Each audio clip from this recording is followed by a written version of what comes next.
Assalamualaikum warahmatullahi wabarakatuh. Saya Dara Kurnia Fadila dengan NIM 2314201108. Di sini saya akan menjelaskan tentang 10 sistem anatomi tubuh manusia.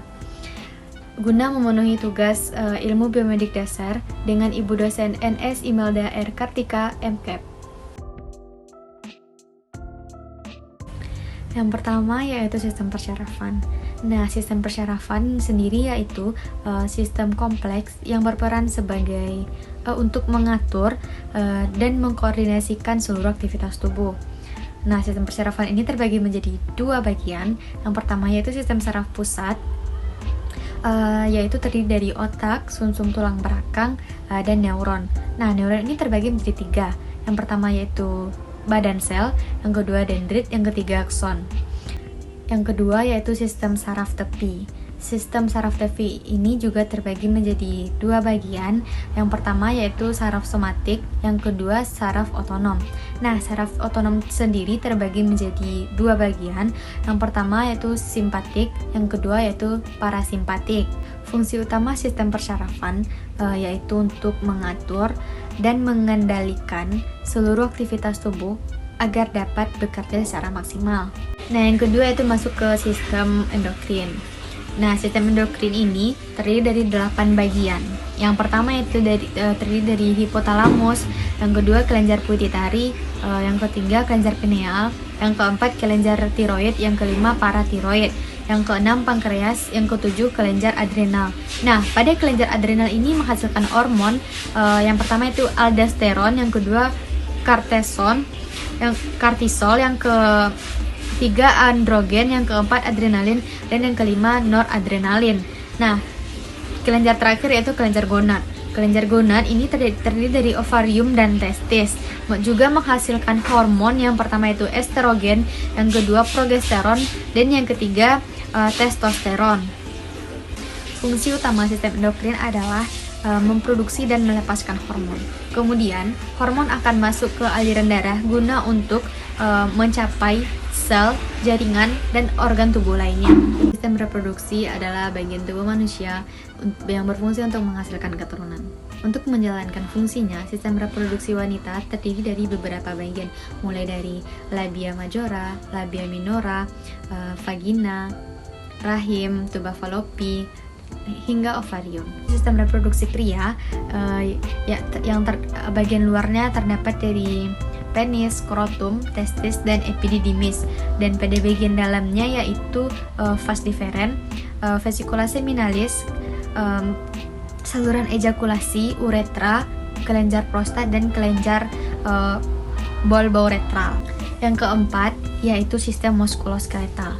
Nah, sistem muskuloskeletal ini terdiri dari tulang yaitu tulang rawan, sendi, otot, ligamen, dan tendon. Semua bagian ini berfungsi untuk menopang berat badan, mempertahankan postur tubuh, dan membantu tubuh kita bergerak. Nah, beberapa kondisi gangguan yang dapat mempengaruhi sistem muskuloskeletal ini yaitu penuaan, cedera, sakit punggung, kanker, kelainan bawaan, dan radang sendi. Yang kelima yaitu sistem respirasi. Nah, sistem respirasi ini terbagi menjadi dua kelompok. Yang pertama yaitu sistem pernafasan bagian atas, yaitu terdiri dari hidung dan faring. Yang kedua yaitu sistem pernafasan bagian bawah, yaitu terdiri dari laring, trakea, bronkus, alveolus, paru-paru, dan pleura. Yang keenam yaitu sistem kardiovaskular. Nah, sistem kardiovaskular ini terdiri dari jantung, pembuluh darah, dan darah. Fungsi sistem ini adalah untuk mengangkut nutrisi dan darah yang memiliki banyak oksigen, serta darah yang telah teroksigenasi kembali ke seluruh tubuh. Nah, sistem kardiovaskular ini meliputi yaitu yang pertama arteri, yaitu pembuluh yang membawa darah dari jantung. Yang kedua yaitu vena, pembuluh yang membawa darah kembali ke jantung. Yang ketiga yaitu arteri. Nah, arteri ini pembuluh kecil atau pembuluh balik yang mengalirkan darah ke seluruh tubuh. Yang ketujuh yaitu sistem pencernaan dan metabolisme tubuh. Nah, terbagi menjadi dua, yaitu pencernaan mekanik dan pencernaan kimia. Alat-alat sistem pencernaan itu yang pertama itu saluran pencernaan yang terdiri dari rongga mulut, kerongkongan, lambung, usus halus, usus besar, rektum, dan anus. Nah, yang tidak masuk saluran pencernaan yaitu pankreas dan hati. Yang kedelapan adalah sistem perkemihan. Nah, dalam anatomi sistem perkemihan ini terdapat organ penting.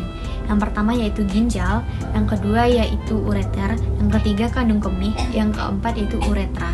Nah, fungsi utama sistem ini adalah untuk membantu proses pembentukan urin dengan menyaring sisa pembuangan tubuh dan air yang berlebih dari darah. Yang kesembilan yaitu sistem integumen. Nah, sistem integumen ini atau kulit terdiri atas 3 lapisan. Yang pertama yaitu epidermis. Epidermis itu bagian atas kulit. Yang kedua yaitu dermis, bagian tengah kulit. Yang ketiga yaitu hipodermis atau bagian kulit paling bawah. Nah, selanjutnya itu rambut. Nah, rambut ini terdiri dari 3 bagian, yaitu batang rambut, folikal rambut, dan bohlam rambut. Fungsi dari sistem integumen sendiri adalah melindungi tubuh dari bahaya dehidrasi, menanggapi dan merespons suhu tubuh, membantu mengeluarkan limbah. Yang terakhir yaitu atau yang ke-10 yaitu sistem imun dan hematologi. Nah, sistem imun ini atau sistem kekebalan tubuh yang berfungsi untuk melindungi diri dari patogen atau kuman yang membawa penyakit. Nah, sistem imun ini terdiri dari sumsum tulang, timus, getah bening, nodus limfatikus, dan tonsil. Sistem hematologi ini terdiri dari yang pertama sel darah merah atau eritrosit. Rendah eritrosit ini dinamakan dengan anemia. Fungsi sistem ini sendiri yaitu untuk membawa oksigen dari paru-paru ke seluruh tubuh. Yang kedua yaitu sel darah putih atau leukosit. Kalau rendah, leukosit ini dinamakan dengan leukemia. Fungsi sistem ini sendiri yaitu untuk memeriksa organ, jaringan dalam tubuh. Yang ketiga yaitu trombosit. Nah, kalau rendah trombosit ini dinamakan dengan trombositopenia. Trombosit ini berfungsi untuk membantu proses pembekuan darah. Nah, yang terakhir yaitu plasma darah. Nah, pada plasma darah ini adalah komponen utama darah yang membentuk sekitar 55% total dari volume darah. Sekian dari saya tentang penjelasan sistem anatomi tubuh manusia. Assalamualaikum warahmatullahi wabarakatuh.